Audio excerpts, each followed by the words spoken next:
briefing. 2-minute warning on the press briefing. Thank you.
Oh yeah.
Hi, everyone.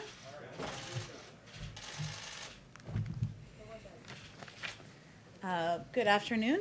We have 3 guests joining us today. Secretary of Energy Jennifer Granholm, Secretary of Homeland Security Alejandro Mayorkas, and Deputy Secretary of Energy David Turk. Since Secretary Granholm and Mayorkas have been here before, I will skip their introductions, but I do want to note that Deputy Secretary Turk was previously the Deputy Executive Director of the International Energy Agency during the Obama-Biden administration. He coordinated international technology and clean energy efforts at DOE and served as Special Assistant to the President and Senior Director at the National Security Council. They obviously have a lot on their plates today, but have agreed to stay for a few questions. With that, I will turn it over to Secretary Granholm. Thank you. Great, thanks, Jen. The White House and the Department of Energy have been leading an interagency response to the Colonial Pipeline hack, and fortunately, the interagency response is bringing a lot of expertise and resources and authorities from across the federal government. We've been working around the clock since Friday to help Colonial, Friday night when we learned, of course, to help Colonial return the pipeline to normal operation as quickly and as safely and as securely as possible. I would note that last night, one of Colonial's major lines resumed operation under manual control while the existing inventory is available, along with some of the smaller lines that are spurs off of the major lines. They are getting those up and running. Many of you are aware that Colonial announced yesterday that they fully expect to substantially restore operations by the end of this week. Now, I've had several conversations with the CEO of Colonial, and who has indicated that by close of business tomorrow, Colonial will be in a position to make the full restart decision. But even after that decision is made, it will take a few days to ramp up operations.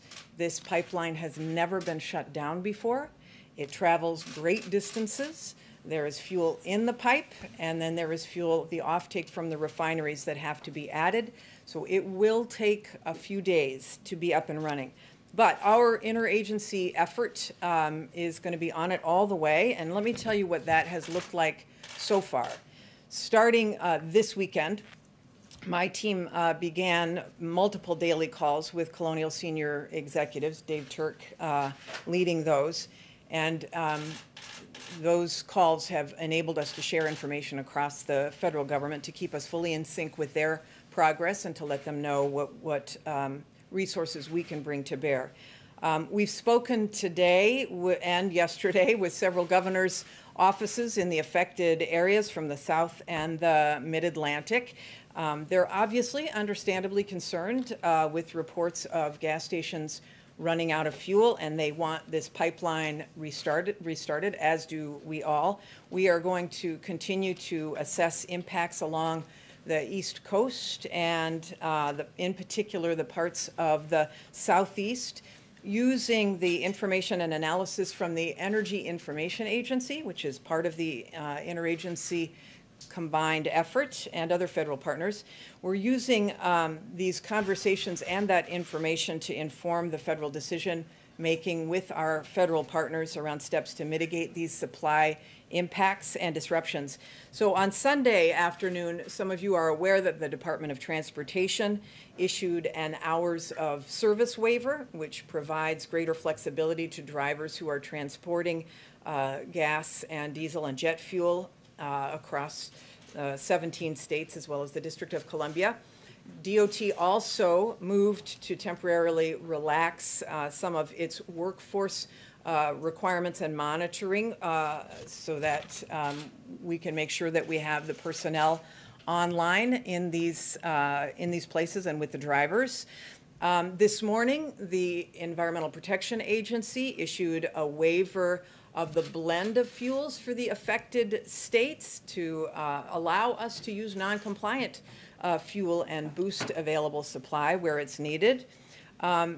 Further, the Department of Transportation's Federal Rail Administration is working to enlist rail operators in an effort to transport fuel from ports inland to and from. And I spoke as well with Chairman Glick of the Federal Energy Regulatory Commission of FERC this morning.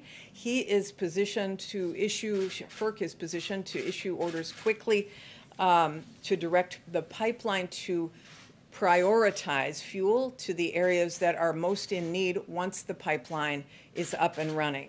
So in short, we're looking at every option we have across the federal government and all of the agencies. And in the meantime, I do want to say this, that we expect that gas station owners are and should act responsibly. We will have no tolerance for price gouging.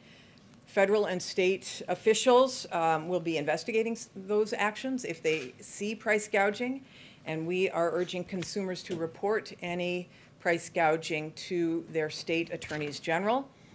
And still, I want to be clear that these states who are impacted, even with the turning on of the pipeline system, they still may feel a supply crunch as Colonial fully resumes. So, but the American people can feel assured that this administration is working with the company to get it resumed as soon as possible. And as one other warning, I guess, let me emphasize that much as they're was no cause for, say, hoarding toilet paper at the beginning of the pandemic. There should be no cause for hoarding gasoline, especially in light of the fact that the pipeline should be substantially operational by the end of this week and over the weekend. So at the same time, it certainly is a reminder that we need to take a hard look at how we need to harden our necessary infrastructure, and that includes cyber threats. And as Ann Neuberger, who was here yesterday and told you, this administration is taking an all-hands-on-deck approach to enhancing our cyber defenses, and Secretary Mayorkas is here to tell us a bit about what he's doing on that front. Thank you very much, Secretary Granholm. And let me pick up on something that the Secretary said that I think is very important to emphasize. On Friday, this ransomware attack became public. Saturday morning, the President was briefed and immediately directed an all-of-government effort. And immediately we executed on the President's direction, the Department of Energy, the Department of Transportation, DOD, in terms of its logistics capabilities, the EPA, and of course the Department of Homeland Security and others. The direction was to bring our capabilities and our resources to bear, our expertise, and whatever we can do to be poised should any of those capabilities be called upon or be able to deliver much-needed resources. We in the Department of Homeland Security, for example, began working immediately with the Department of Transportation to be ready should any request for a Jones Act waiver be made to us to allow a foreign flag vessel to deliver fuel should that need arise. And of course, that need is not necessarily yet confirmed, but we want it to be poised at the President's direction to be ready and to be able to act immediately. The attack that Colonial Pipe suffered is a ransomware attack. That threat of ransomware is certainly by no means new.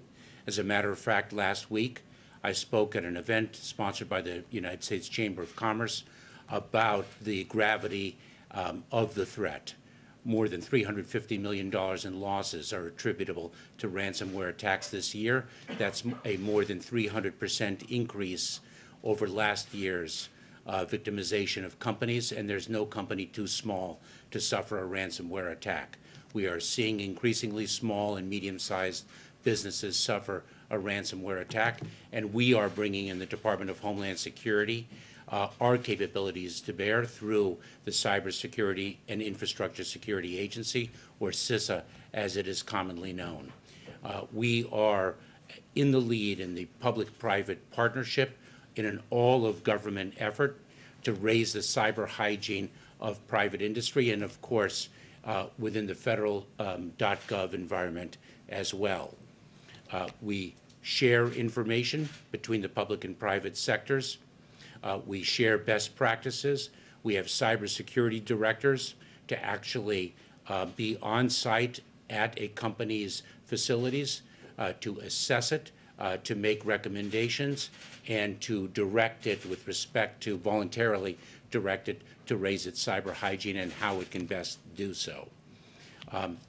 This threat is not imminent. It is upon us. The Colonial Pipe ransomware attack is a stark example of what we have been saying for some time now.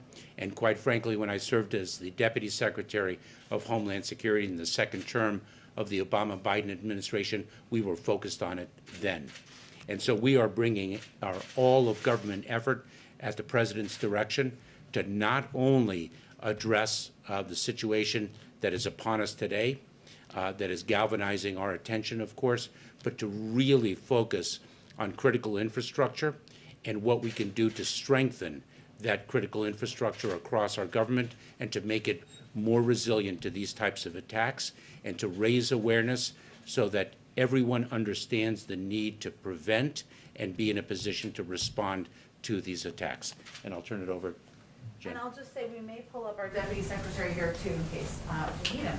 Go ahead, Peter. Secretary Mayorkas, I'll follow up on what you just said a moment ago. The FERC chairman, to whom the Secretary referred to a moment ago, said yesterday there should be mandatory cybersecurity standards for pipelines. Do you agree, and is this administration going to try to put those in place? So our conversations within the administration are ongoing and have been underway with respect to what measures we need to take, both administratively and, of course, in a companion effort, the legislature to see how we can raise the cyber hygiene across the country. Peter. On a separate issue, Secretary Mayorkas, we have cameras today in Texas that are showing humongous groups of dozens or hundreds of migrants walking right into the country. So I'm curious what you meant last week when you said the border is closed. What I meant is precisely that. The border is closed. We are expelling single adults and families under the Title 42 authority that rests with the Center for Disease Control. We decided as an administration, in furtherance of the President's direction, to administer our immigration laws of this country in an orderly and safe and humane way, that we will not expel unaccompanied children. Mary. Secretary Granholm, you just acknowledged the possibility of a supply crunch. Can you give us a bit more of a reality check here? What kinds of shortages should Americans be bracing for? What kind of disruption on gas prices can Americans expect?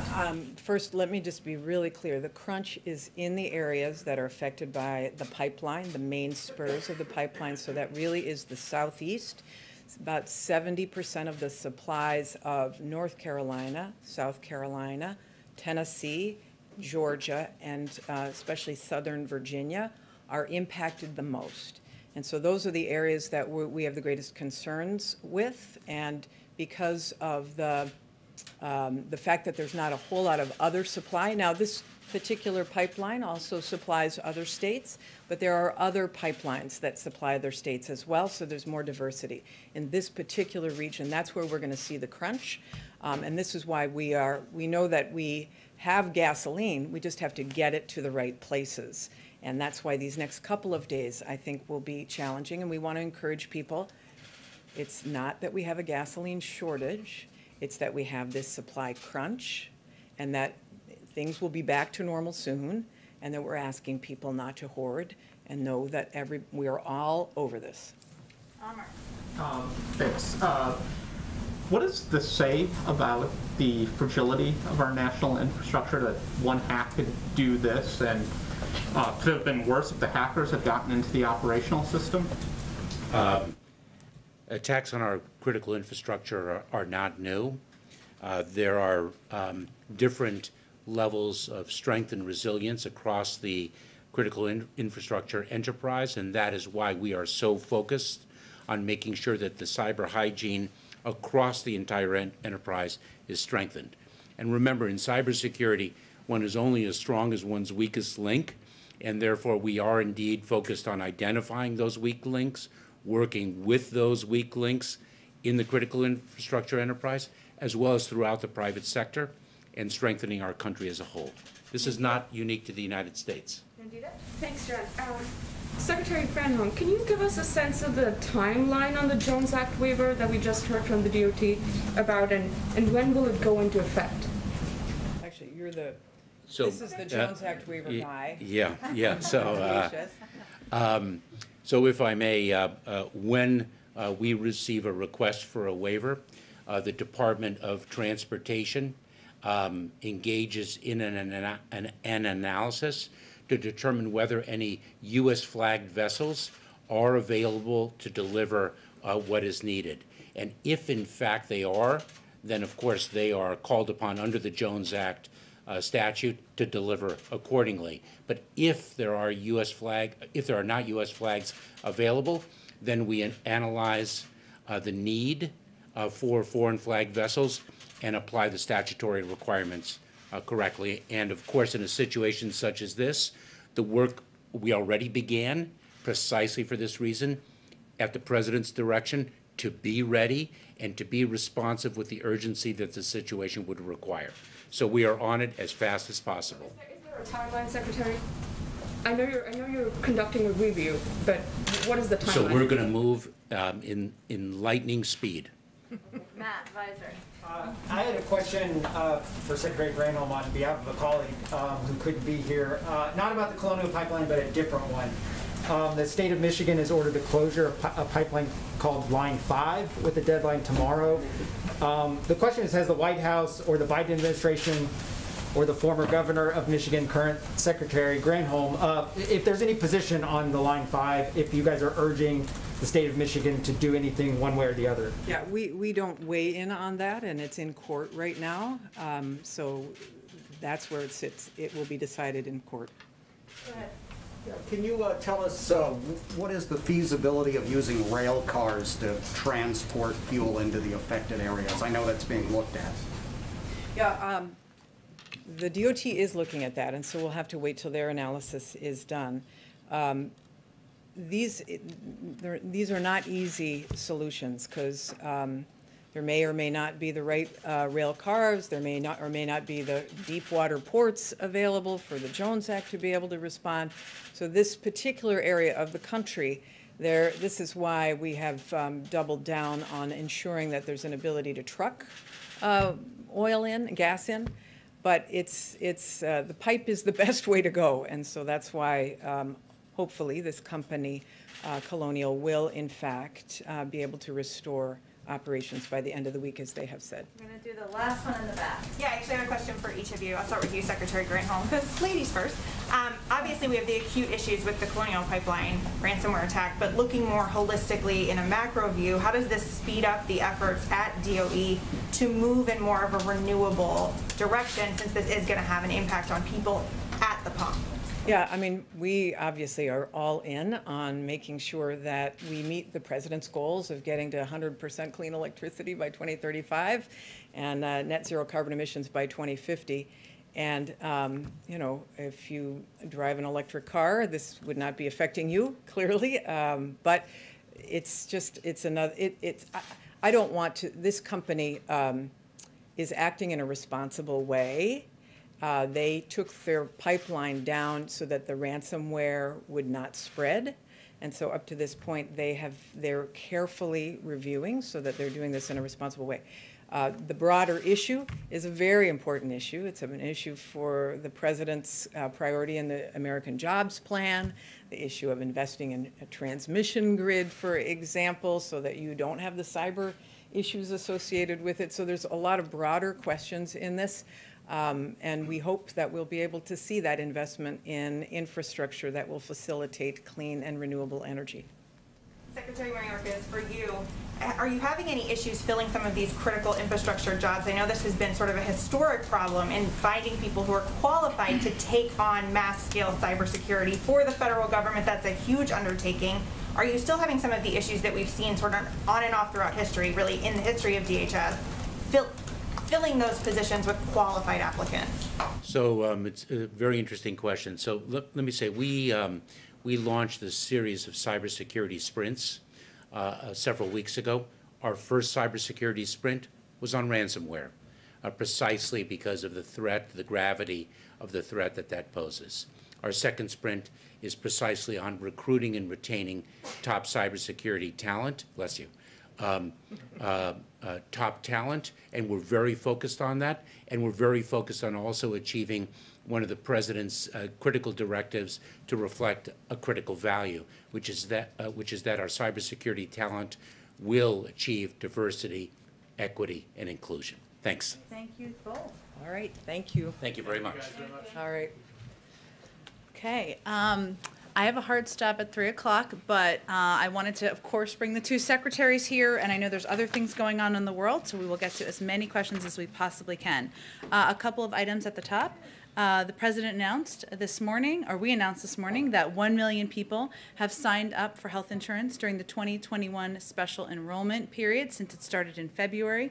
The president highlighted this milestone early this morning, and that Americans have until August 15th to gain affordable, quality health coverage through healthcare.gov.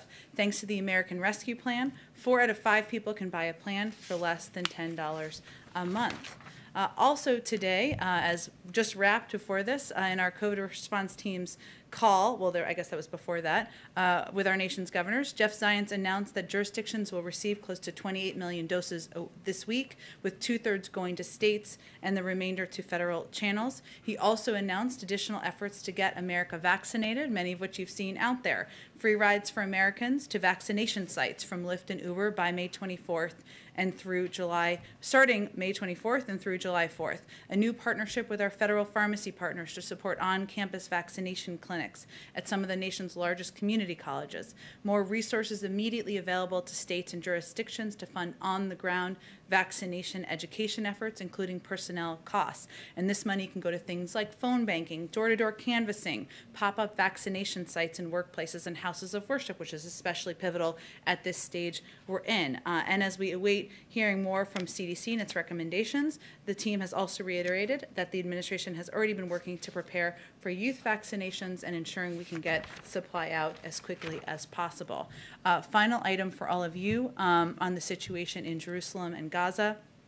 The president has been briefed daily on developments in Jerusalem and Gaza. He just received another update before I came out here from the National Security Advisor. Since last week, he has directed his team to engage intensively with senior Israeli and Palestinian officials, as well as leaders throughout the Middle East. His team is communicating a clear and consistent message in support of de-escalation, and that is our primary focus. The president's support for Israel's security, for its legitimate right to defend itself, and its people is fundamental and will never waver. We condemn ongoing rocket attacks by Hamas and other terrorist groups, including against Jerusalem. We also stand against extremism that has inflicted violence on both communities. Jerusalem, a city of such importance to people of faith around the world, must be a place of coexistence. It is up to the officials, residents, and leaders to restore the city to a place of calm. The president and his team will continue to pursue the conditions for diplomacy, dialogue, and de-escalation, and protection of civilians, even as we work together with our friends to deter acts of violence and terrorism. We will also continue to support a two-state solution to the Israeli-Palestinian conflict.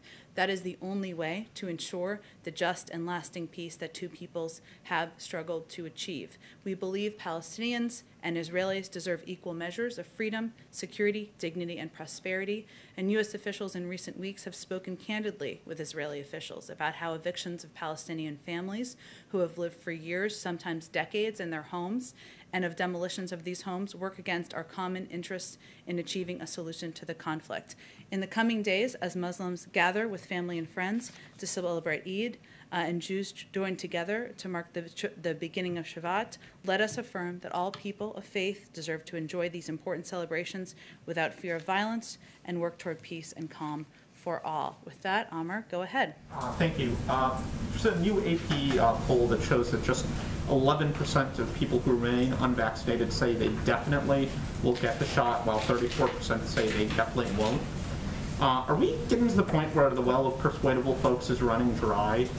And what does this mean for the goal of 70% by July 4th? And then more broadly, what does it say about our country that a meaningful share of Americans don't want the vaccine, even as so many other countries are so desperate for it? Well, first let me say that the good news in what we've seen in the data over the past several months is that the more people get vaccinated, the more confidence increases, and the more people then want to get vaccinated. So we are still at war with this virus. We have a lot more work left to do. We set a goal, as you noted, a new goal of getting to 70% of adults with at least one shot by July 4th. And we're trying to build on the lessons we have learned along the way. So our primary focus is on helping make it easier to get vaccinated, helping workers get time paid off, get paid time off, more pop-up units and walk-up sites, including to be able to walk into pharmacies and get vaccines, launching vaccines.gov. And we're also working to increase vaccine confidence. And this goes to the heart of what you're talking about here. Now, if you look back to December, January, just when people were just starting to get shots, the percentage of people who were willing to get shots or excited about getting shots in the country was below 50%. You know, we have made great strides since then, great progress. And that is not, as we look at the data, just by political persuasion or by demographics or even geography. We've seen increases in confidence across groups. We knew that it would continue to get harder as we proceeded along, right? As we got to a point where the demand the supply exceeded the demand. But our focus has been on investing $3 billion in state and community-based organizations, ramping up targeted paid media efforts in multiple languages, building a grassroots network of family and friends. So a lot of what we were talking about being able to have door knockers and people making phone calls, canvassing, it reminds me a lot of what you do as a grassroots organizer, because that's the phase we're in and what we're going to need at this point. And ensuring equity, deploying more mobile units, expanding our community health center program, providing transportation. Long story short, we have always known we would reach this point where it would become more challenging. That's why we've been preparing to put all of our resources, many of our resources, in addressing that and reaching the hardest hit and meeting people where they are. And just to briefly follow on that, I know the president has said he might not be the best spokesperson for some of these groups, but now as the unvaccinated is getting smaller, is now the time to use his weight and for the White House to be more out there and pushing people that haven't got their shots to get their shots? Well, I think you all hear from the president quite frequently on the importance of getting vaccinated and the efficacy of the vaccine and the benefit of getting vaccinated. And you also hear multiple times a week from our health and medical experts. So the point he's making is not that he should hold back or pull back. In fact, I think we've had him out there quite frequently. It's that we can't become so dependent on having it be only the voice of a president or even the voice of famous people out there, or people we think of as famous, as being the ones who will magically turn the switch to increase confidence. What we've seen in nearly every study, internally but also externally, is that it is local doctors, it is local medical professionals, it's primary care physicians, which is why we've increased our partnership there, that is going to increase confidence in communities, which is also similar to grassroots organizing, right? If your neighbor says, I got the vaccine, I had a little bit of a headache, but I feel pretty good, and now I'm vaccinated, and now I can go have dinner outside, go to a restaurant. That's going to be more impactful than seeing a television ad, and that's where we're putting our resources. Go ahead, India. Thank you, Jen. How is the White House responding to states that are planning to end the special unemployment benefits? Are you just going to let that happen? The special enrollment benefits? Unemployment benefits. Oh, sorry, I didn't hear the last part of what you were saying. Look, ultimately, it's up to states to make that determination. What we've seen in the data, and we've seen the explanations that have been put out there by some leaders in states and some leaders even in Washington, and they have blamed $300 checks that are going out to Americans as the reason for an unemployment report that was lower than expectations. We're not actually seeing that in the data as the root cause. And what we've seen in the data as the root cause are a range of issues, including primarily the fact that we're continuing to fight a pandemic. And there are a lot of implications of that. One of them is people being fearful about being safe if they're not vaccinated. One is childcare. These are a lot of issues that we're working to address. But in our view, we still have a disproportionate number of people in a range of communities, a high level of unemployment among African Americans, Latino Americans. There are still people who need assistance, and we're not seeing this as a root cause or a major factor in people not seeking work. Would you be specifically telling states that are looking to end these benefits? Is there a specific message to such states? I think I just conveyed it's up to the states, but again, we're not seeing this as the root cause driver of people not seeking work. Of course, we're going to see anecdotal examples. We certainly recognize that, but what we're seeing across the board is that the cause is largely the pandemic and the impacts of the pandemic, whether that is people being concerned about their health and safety if they're not yet vaccinated, childcare challenges, and that's what we're working to address. And just one more on the president's trip to Michigan next week. Mm-hmm. And we understand he plans to visit a Ford electric vehicle plant. Mm-hmm. Both General Motors and Ford are planning to build electric vehicles in Mexico, as you're aware. We're curious to know if the president agrees with the United Auto Workers Union that government subsidies for such vehicles should not really go to cars that are made overseas. Well, first I would say that we're honored that we're looking forward to going to visit the Ford Motor Company and to see the F-150 Lightning and the exciting technologies that make it possible. And the president's going there because electrifying America's best-selling vehicle, or electrifying America's vehicles is an important part of his priorities, an important part of his focus. That's why he's going to visit the site, but I don't think I'm going to weigh in on that further. Go ahead, Peter. Jen, let me ask you, the state of California right now is projecting a budget surplus of roughly $76 billion, such that the governor of that state is now wanting to deliver checks of roughly $600 to everybody making less than $75,000. As you know, this all comes against the backdrop of those $350 billion from the American Rescue Plan being handed out to states and local governments. So did the White House overestimate how much money would be needed? California itself gets $42 billion out of the deal. Well, first let me say that the way that the money was determined is by statute. It requires Treasury to allocate funds to states based in part on the average number of unemployed people in states in the last 3 months of 2020. So that's how the determination was made from state to state. So for California, or any state across the country, it was based on the final 3 months of unemployment in 2020. Here's what we still know, that there's a broad and flexible list of guidelines for how these funds can be used, including to put public servants back to work, ramp up the effectiveness of COVID response and vaccination programs, help workers train for and secure good paying jobs. Those are all needs that exist in California and exist in states across the country. And as I noted in response to the earlier question, there are still millions of people out of work in this country, and still millions of people who are serving in jobs like police officers, firefighters, educators who could benefit from this assistance that's going out. But given that based on those numbers, obviously, we now recognize that California has much more money than you anticipated, should that raise any questions for critics of how much money the president wants to spend on the upcoming proposals, including the infrastructure plan as it relates to social programs? Well, first, I would say that a core of the infrastructure, the American Jobs Plan, is on rebuilding infrastructure around the country that we all know is outdated, whether that is bridges across the country, whether that is roads and railways that have long, there's agreement among Democrats and Republicans, including many in Congress, that needs to be invested. Those investments are necessary. Things like redoing our lead pipes around the country, which will ensure kids have clean drinking water, will also create jobs. So what that proposal is about modernizing outdated infrastructure, doing it in a way that brings us to the 21st century and helps us compete with China. That is a big long-term investment, and one that the president certainly stands by. Other people ask a question, so let me ask one last one, which is there's a big vote here in Washington, though, that's going to take place tomorrow morning among the House Republicans, right? Do you believe that Elise Stefanik's likely election to House leadership will diminish or will help the prospects for bipartisanship in Washington?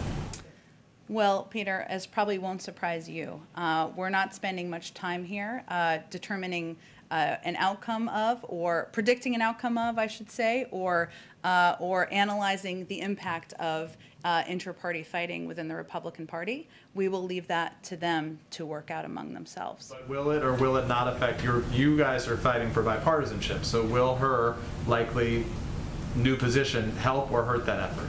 At no point is our effort to fight for bipartisanship about being an arbiter or a mediator between inter-party fighting in the Republican Party. The president has invited tomorrow, same day as the vote, he's invited bipartisan leaders to come to the White House to have a discussion about where we can find common ground and how we can work together. And that's an example of how he feels he can represent the American people, pursue an agenda that would help benefit people, whether they voted for him or not. So we'll let the inter-party squabbling happen at the table over here, and at the table over here, or a smaller table in the Oval Office, we're going to have a discussion about how we can work together. Thank you. Go ahead. Thank you. Two topics, I'll go quick. Is the White House rethinking their opposition to new pipeline projects, since one really important one goes offline and gas stations start running dry? I wouldn't say we look at it as through that prism, Peter. We look at it, we analyze both the impact, the economic impact, as well as the environmental impact. And that will certainly remain the case, but we look at each pipeline project individually. And you mentioned that environmental impact. If the solution for this pipeline going offline is for oil producers to start using rail cars and oil tankers as floating storage, and for the EPA to start letting gas stations sell lower quality fuel that is not as clean burning, how is the president showing U.S. climate leadership? Well, Peter, I think what the president's trying to do in this moment in time is ensure that the American people know that we're going to work to address this current challenge, and that he is going to use all of the assets and resources at his disposal in departments. And you saw that as evidence from what our Secretary of Homeland Security talked about, what our Secretary of Energy talked about to address these current challenges. And he doesn't want people on the East Coast and the Southeast to worry. He doesn't want them he wants them to have an understanding of the fact that the government is all over this, and we're working to address it and address their needs as quickly as possible. And quickly on the pandemic, is the CDC making it harder for you guys to convince people to get vaccines and to wear masks when they've created this impression that up to 10% of COVID transmission occurs outdoors, even though there's this New York Times report now where they say there's not a single documented COVID infection anywhere in the world from casual outdoor interactions? Well, I believe Dr. Walensky addressed this in the Senate hearing this morning, and she pointed to a collection of scientific studies that set that number, that they relied on, that set that number at less than 10%. We know as more people get vaccinated, there will be less and less need for certain restrictions. And the CDC has said they will continue to evaluate the science and update their recommendations, as they have already begun doing. And so that's what we will be relying on moving forward, and as we have been. But they took the study, they chose to put it as part of their guidance. And so I guess my last question would be, the then president-elect said in January, I've always said that the Biden-Harris administration will lead with science and truth. Which one is it here? Well, again, Peter, we know that outdoor transmission is rare. The CDC has said that themselves. I would certainly refer you to them on their and the scientists and experts there, the scientists, the leaders in data analysis, to get to the heart of what they look at. But Dr. Walensky referred to several studies that provided that data and that information, and that's what they look at there. Go ahead, Mary. Thanks, Jen. On the pipeline, the president has talked about needing to give financial support to protect critical infrastructure, but his infrastructure plan doesn't explicitly outline any funding for cybersecurity. So what kind of investments, if any, in cybersecurity would the president like to see included in an infrastructure bill to prevent future attacks like this? Well, as we work and have discussions with Congress, and as we finalize details of the American Jobs Plan, we are talking about investing in critical infrastructure. And we've looked at, for example, what we saw in Texas, and the need to better protect and better prepare for even events like that, weather events, where infrastructure could have been better protected. And certainly ensuring that cybersecurity is a part of that conversation is on the mind of the president, and one he'll look forward to his team having with members and with staff on the Hill moving forward. I guess when you take a big picture look at this, cybersecurity experts have been warning for years about attacks like this, and yet we haven't seen the government take steps to be able to prevent them. Why should Americans be confident that this time will be any different?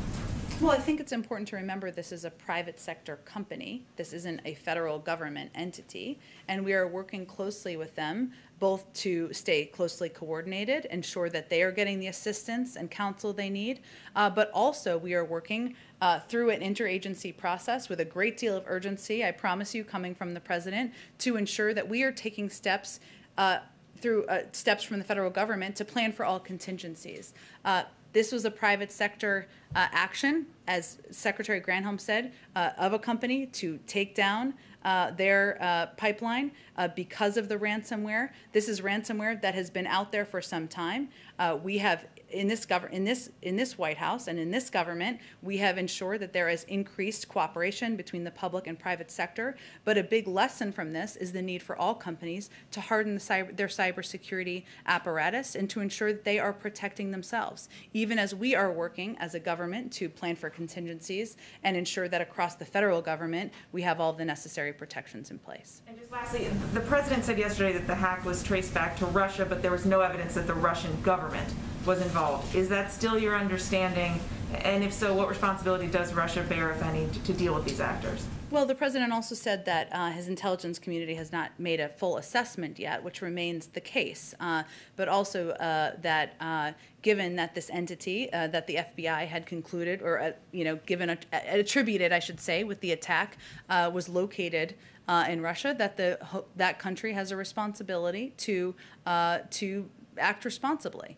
But again, we'll wait for our intelligence community to make a full assessment before we have more to convey about it. Go ahead, Nancy.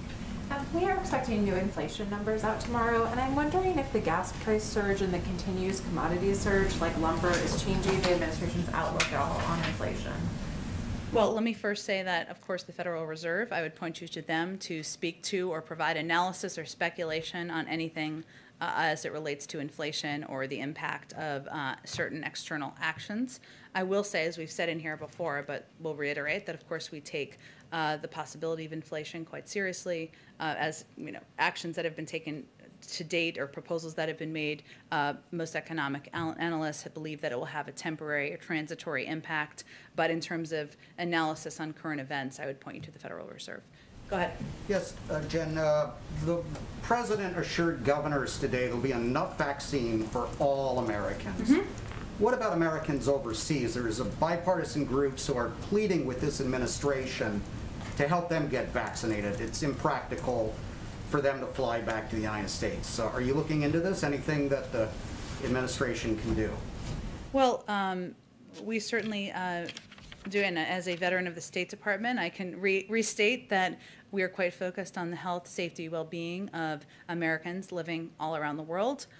We have not historically provided private health care for Americans living overseas, so that remains our policy, but I don't have anything to predict in terms of what may be ahead. Okay, and just one quick housekeeping item for us in the room here. Yeah.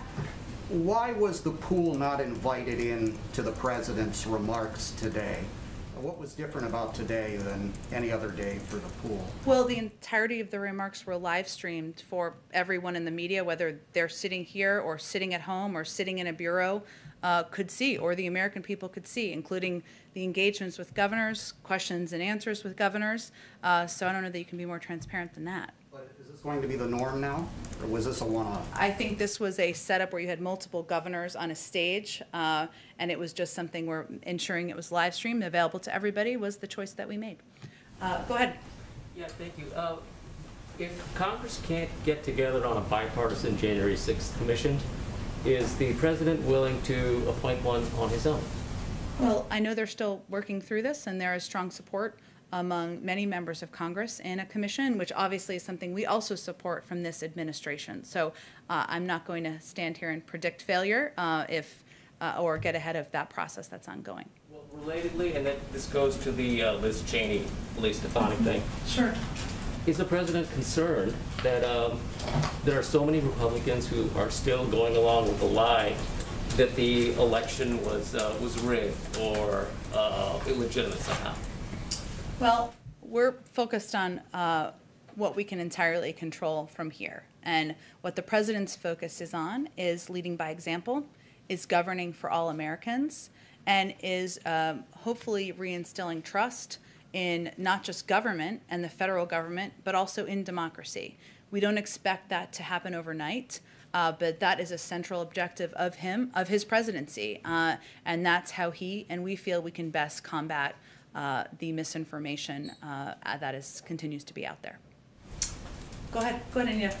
A couple questions about the meetings this week with Republicans. Sure. or members of both parties. Can you kind of give us a sense when they come back to the Capitol, they tell us sort of what some of those issues are that they're discussing. What is your perspective on, is the number one issue the size of the package at this point? Is it how to pay for it, or is it specific proposals that are in it? You mean in terms of disagreement between? That need to be worked out, issues that need to be resolved. Well, I think it's pretty clear that most people, not only in the country, but also even in elected office, believe that our infrastructure is outdated, believe that we need to create jobs, believe that we need to compete with China.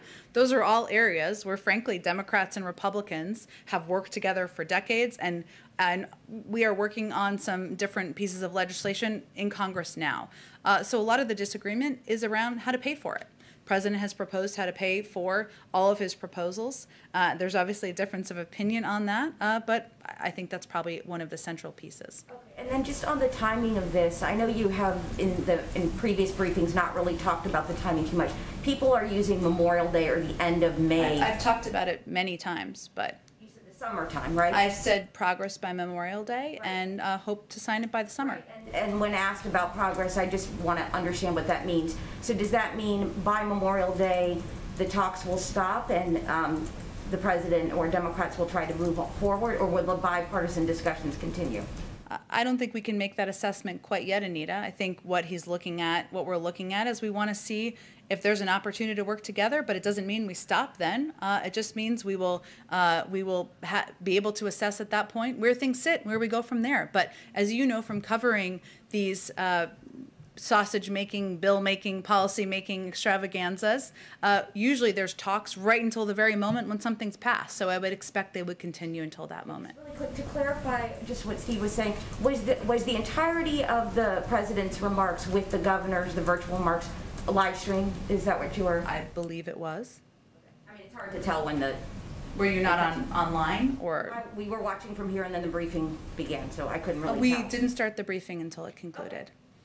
Okay, go ahead in the back. So tomorrow's meeting, obviously you want to find areas of common ground. What specifically is on the agenda? What issues are you going to be talking about?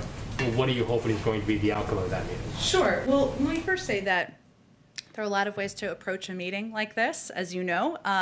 And the way the President is thinking about it is that, you know, you could spend the entire meeting talking about areas of disagreement. There's no shortage of those. Or you could spend it seeking opportunity for common ground, and he's going to choose the latter. And so his hope is that this can be a discussion about where we can find common agreement, where there's an opportunity to work together moving forward. There has been a discussion about infrastructure, investing in infrastructure, the importance of modernizing infrastructure. There's been different proposals out there. Obviously, we also have a meeting on Thursday with a number of Republican senators to discuss exactly that. I'm certain that creating jobs and that will be a part of this discussion. But also there's areas where we've worked together, or there's shared concern, whether it's addressing the semiconductor chip shortage or ensuring that we are preparing the American workforce to compete. I know we expect that members will come with different items on their agenda, and the President just looks forward to having a constructive meeting because he knows that there are common values among Americans, and that if we just spend all of our time competing and snipping at each other, we can't help address the challenges we're all facing. Two quick things. Is the George Floyd Policing Act part of that conversation tomorrow?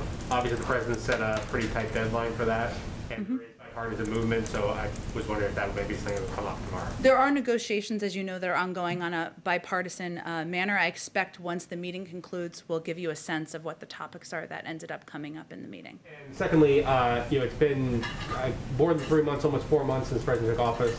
I think this is the first time he's going to have spoken to Congressman McCarthy. He spoke with him around the joint address as well when he was there. Why just sit down with them all together now for the first time? It's been a while. Why is it taking this long in his term to do that? Well, I would say, I don't have the numbers in front of me, but there have been dozens of members of both parties here sitting in the Oval Office having meetings directly with the President, and far more than that, probably in the hundreds, having engagements and discussions with senior members of the White House team. This is an opportunity to sit down with leaders from both parties, have a discussion again about common ground, how we can work together moving forward. He did talk to him around the joint address, but the President also knows from being in the Senate for 36 years, you're going to work with and have discussions with a range of members. Hence, we have the meeting on Thursday to do that exactly. Okay, I'm going to wrap this up in a second. Go ahead, Matt. I just want to follow up quickly on the McCarthy aspect. Yeah. Because tomorrow he is having a vote with House Republicans to oust Liz Cheney because of her I've heard that. And just shortly after that, he is coming to the White House to meet with President Biden. And does he not feel that what McCarthy is doing just before he comes to the White House is undermining his presidency, his legitimacy? I mean, does he not intuit any of that, or is he completely overlooking that to meet with him? And did he consider not having McCarthy come? No, here's what I can assure you. The focus of this meeting is not on the future of the Republican Party. They are neither seeking nor is he offering his perspective on that. And it is not going to, nor will they resolve the identity of the party, who they are and what they will stand for. That won't be resolved in this meeting. The president knows that you have to work with leaders, with members of both parties. You're going to have disagreements, and maybe you're going to find some areas of common ground. So hopefully in this meeting they can have a discussion and decide, hey, are we all for infrastructure investment? Do we think we should all create, do we all think we should create more jobs? Are the roads and rails and bridges in your state or your district outdated? Well, let's figure out how to work together moving forward. And that's what he hopes to focus the meeting on. Quickly, just for a colleague who couldn't be here, you had mentioned earlier about trying to instill confidence in the vaccine. Is the White House doing anything on the flip side where there's misinformation from pundits, from outlets, from entertainers, whoever, to try to combat that misinformation, reaching out to those people, those outlets, or anything to try to push back on any misinformation around vaccination? Not shy. If we disagree with something in your reporting, hopefully we do that in a classy way on our best days.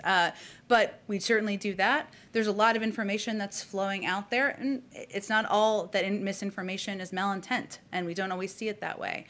What our focus, though, is on is ensuring, I mean, we're investing $3 billion, right, in empowering and engaging local voices, also in a paid media campaign of our own, ensuring that accurate information is coming not just through paid channels or even earned media channels, but also through local trusted voices. And that is what we have seen is the most effective in breaking through. I'm just going to go, because I know you're not here all the time, so we'll end with you. Go ahead. Thank you so much. So I have two very quick ones. The first one is, I want to look forward past tomorrow to the Thursday meeting. Sure. Senator Shelley Moore Capito of West Virginia has said that $586 billion, her proposal for infrastructure, is a starting point. She seems open to negotiation even ahead of that meeting. Has the president considered maybe meeting halfway on the hard infrastructure that Republicans sort of want to narrow in on, or is he still kind of working in what way he wants to make that work? Well, the president is quite open to a range of vehicles and mechanisms for moving his ideas forward. And he has said from the beginning that he is open to having that discussion, open to compromise, appreciates the fact that the Republicans, led by Senator Capito in this case, have put forward a proposal. And negotiation and compromise is about exactly that. So that's encouraging, and hopefully that will be that will set the tone for the meeting on Thursday. So my last very quick one is about the markets. I work for Cheddar News, that's what we do. Yes, good. So looking at the markets today, things aren't going well, but I actually want to talk about a different type of market, which is the crypto market. The crypto market has been incredibly volatile. No one is surprised by that, but it has also surged, right? We've seen Dogecoin, kind of a fake currency, do incredibly well. People have made a lot of money. Is the president at all concerned about the opportunity for huge gains and huge losses, and therefore looking at regulations similar to what we see with the SEC for that crypto space, because it is still very unregulated? It's an excellent question, and we certainly refer to our regulatory agencies and to our Secretary of Treasury on oversight, not just oversight, I should say, and on looking at and their advice and counsel on the markets, including the cryptocurrency markets. Thanks so much, everybody. Thanks, Dan.